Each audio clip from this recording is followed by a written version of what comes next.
Okay, Austin, let's see what you can do. But Dad, I never ridden the bike. Yeah! That's about how prepared I was after winning my school board election. The results were almost as bad. Good morning, class. Welcome to the first day of school. Thought we'd get started with a little warm-up math problem. Hannah, come on up here for a moment. Hannah, I'd like you to solve this math problem right here behind the screen. The problem is solve for x. Here you go. That pretty well describes several of our board members during their first meetings. Excited about being there, but without the tools to solve the problems facing our district. Okay, gang, let's hear how we sound today. 1, a 2, a 1, 2,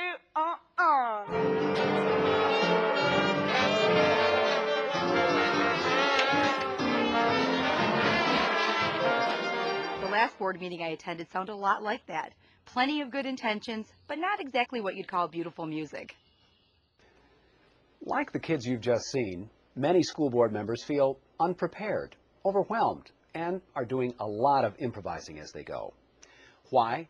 Because only about 30% of the more than 4,000 trustees currently serving on school boards in Michigan have received formal training.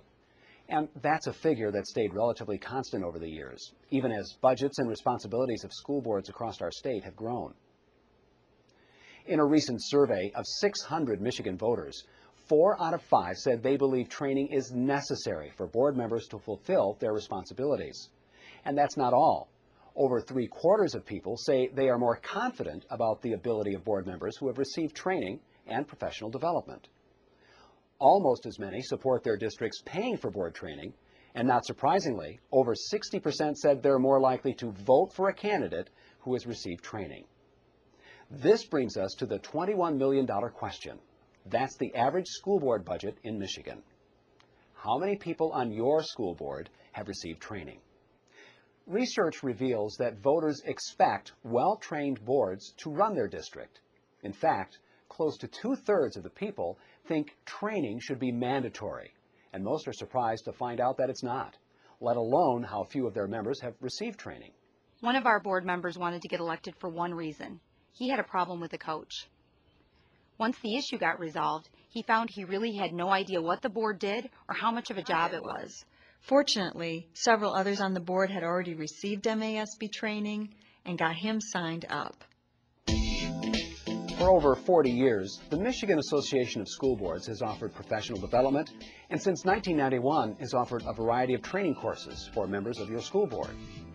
From courses on visionary leadership, communication skills, and meeting management, to others on establishing policy, budgeting, community relations, and many more.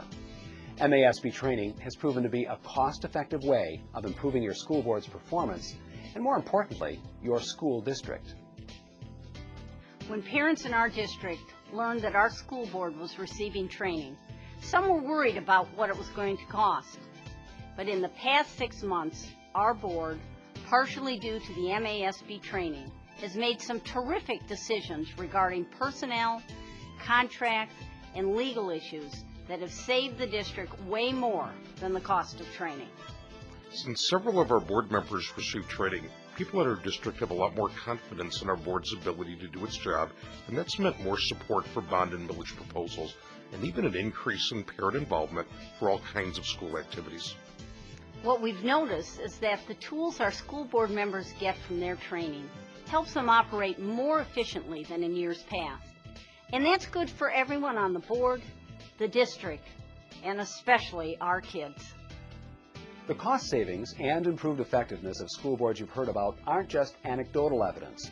All across Michigan, districts have seen the tangible results of MASB school board training. Has yours? The bottom line is that board training makes a lot of sense from a business perspective, too. We certainly don't expect untrained people to manage and run our businesses. It shouldn't be any different when it comes to something as important as managing our schools. Even though it's been a while since I had children in school, I look at it this way. All the students in our school system deserve the best training and education possible. Why should we want anything less for our school board?